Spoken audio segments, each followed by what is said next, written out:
How to get Google and YouTube search bar on Windows desktop. Hello everyone, and let's get started. If you want to unfold this type of different skins on your Windows, you need two applications. So first of all, make sure to download the application.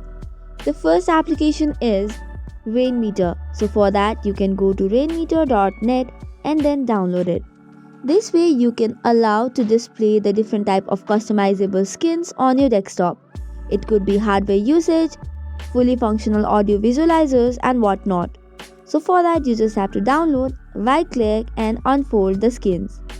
Similarly for the Google and the YouTube search bar, go to visual skins.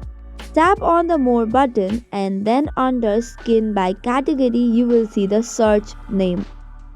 Tap on it and then you can search for different type of Google search and YouTube search.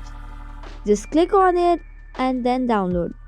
After this you can keep it in the Rainmeter and you're good to go. So that is all for today's video. For more such contents, do not forget to hit the like and subscribe button.